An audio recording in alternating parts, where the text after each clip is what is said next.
As if 2020 couldn't get even worse, it's an election year. And we're less than 2 months away from Election Day. This isn't a fun time for anyone. There are two major parties in the US, Democrats and Republicans. In just the past decade alone, it's easy to believe that there are more conflicts between the two than there are between any other opposing groups in the US. How did we get to this point?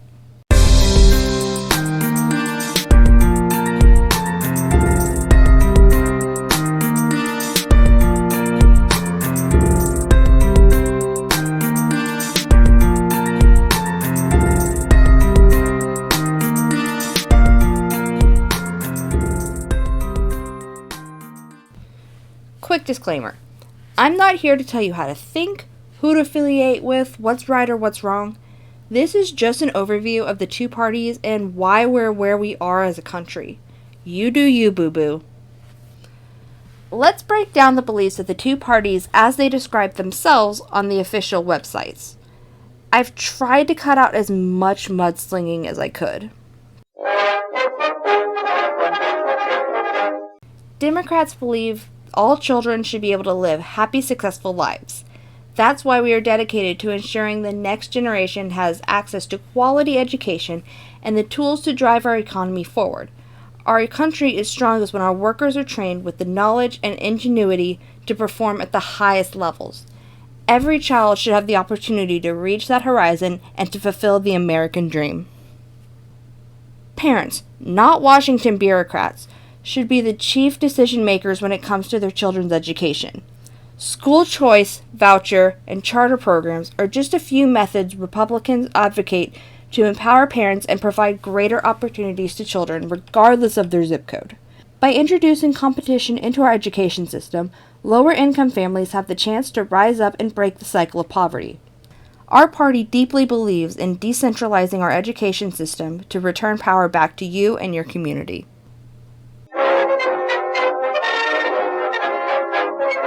Democrats are committed to curbing the effects of climate change, protecting America's natural resources, and ensuring the quality of our air, water, and land for current and future generations. From investing in clean energy to protecting our ecosystems, Democrats are working to address our biggest environmental challenges, paving the way to a more sustainable America. Decades of excessive government regulation and lobbying have cost us tens of billions of dollars, diminished the production of American energy, and wiped out thousands of jobs. Republicans believe that by lifting unreasonable restrictions on American energy production, we can revive our economy and our dependence on Middle East oil and still maintain a clean, safe environment for American families. Let's tap into our country's own vast resources, including oil and natural gas, as well as clean coal, hydropower, solar, wind, geothermal, and nuclear power.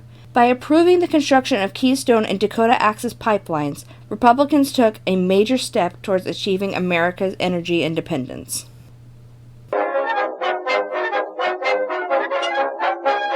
Democrats have been fighting to secure universal health care for the American people for generations, and we are proud to be the party that passed Medicare, Medicaid, and the Affordable Care Act.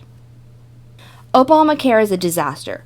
Our party is committed to repealing and replacing it with a health care system that puts patients and their doctors in charge of their health decisions. Government regulations have largely been responsible for the high costs associated with health care.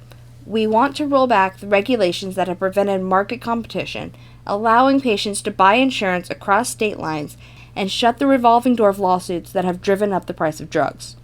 While a safety net should exist for those Americans that desperately need it, a free market system is the best solution to providing the greatest possible care to the most amount of Americans.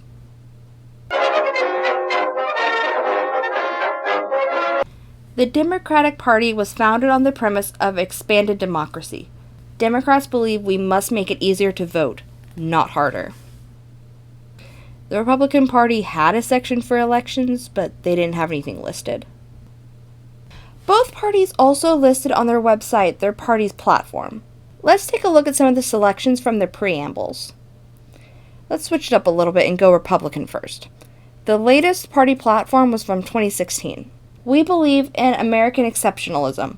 We believe the United States of America is unlike any other nation on earth. We believe America is exceptional because of our historic role, first as refuge, then as defender, and now as an exemplar of liberty for the world to see. We affirm, as did the Declaration of Independence, that all are created equal, endowed by their Creator with inalienable rights of life, liberty, and the pursuit of happiness. We believe the Constitution was written not as a flexible document, but as our enduring covenant. We believe our constitutional system, limited government, separation of power, federalism, and the rights of people must be preserved uncompromised for future generations. This platform is an invitation and a roadmap. It invites every American to join us and show the path to a stronger, safer, and more prosperous America. Our standing in world affairs has declined significantly. Our enemies no longer fear us, and our friends no longer trust us. Removing power from unelected, unaccountable government. Reliving the burden and expense of punishing government regulations. Returning to the people and states the control that belongs to them. Now for the Democrats. This is from their 2020 platform. America is an idea, one that has endured and evolved through war and depression, prevailed over fascism and communism, and radiated hope to far distant corners of the earth. Americans believe that diversity is our greatest strength, that protest is among the highest forms of patriotism, that our fates and fortunes are bound to rise and fall together, that even when we fall short of our highest ideals, we never stop trying to build a more perfect union. Democrats will fight to repair the soul of this nation, to unite and heal our country, to turn this crisis into a crucible from which we will forge stronger, brighter, and more equitable future. We must steel and strengthen our democracy, not distort and debase it. Democrats believe there is nothing to fear from the voices and votes of the American people. We will restore the full power of the Voting Rights Act and stamp out voter suppression in all its forms. We will curb the corrupting influence of money in politics and protect the integrity of our elections from all enemies, foreign and domestic. We will never accept political gridlock as our fate. We will never tire in our fight to deliver results and create opportunities for all Americans. And we will end the war on government that has politicized our institutions, denigrated public service, and left American people on their own instead of working to make them whole. We must heal our nation's deepest wounds, not fan the flames of hate. Democrats will root out structural and systematic racism in our economy and our society and reform our criminal justice system from the top to bottom because we believe Black Lives Matter.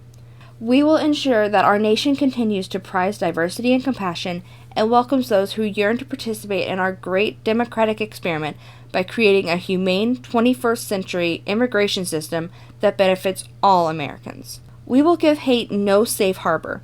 We will never amplify or legitimize the voices of racism, misogyny, anti-Semitism, anti-Muslim bigotry, or white supremacy. Democrats will protect and promote equal rights of all of our citizens. Women, LGBTQ+ people, religious minorities, people with disabilities, Native Americans, and all those who have been discriminated against in too many ways and for too many generations. We commit ourselves to the vision articulated by Frederick Douglass of a government founded upon justice and recognizing the equal rights of all. We commit to a foreign policy that accelerates our domestic renewal, not undermines it. We will focus on what matters most to Americans: more and better jobs, greater security, cleaner environment, and a more inclusive and resilient society. So, what has happened to make us so divided? Robert Jones, who's the CEO of PRRI, which is a nonpartisan group that studies politics, culture, and religion, says that several decades ago, or a generation ago, partisanship was something people took to the ballot box. Today, it's something that we bring home and take to bed. It's very personal, and it's very visceral. As a country, we have completely different values and perspectives on America itself. This has caused our once united country to become divided. We pick our political affiliations, but then we see the other side as being taken over by extremists. The Republicans believe that Democrats are being controlled by socialists, and Democrats believe that Republicans have been controlled by racists. This instills the fear in us, and our old tribal-like thinking prepares us for battle. We're driven less by our loyalty for where we align ourselves and more towards the hatred of the other side. Let me give you an example of what I'm talking about real quick. This is Madison. And she considers herself to be pretty liberal.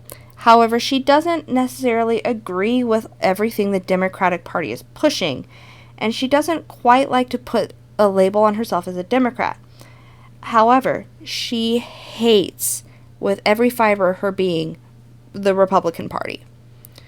She just cannot stand them. Therefore, she will align herself with the Democrats because her hatred is going to overtake that feeling of, I don't necessarily like everything they do.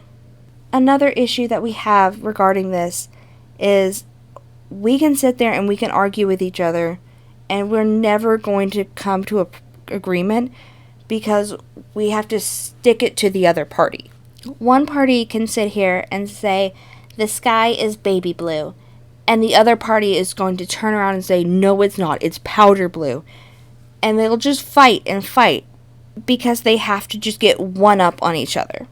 It also seems that the biggest problem is media biases. And I mean, just turn on either Fox or CNN. They're both openly biased. Some sources say that only the traditional TV networks like ABC, NBC, and CBS are associated with a better understanding of political views.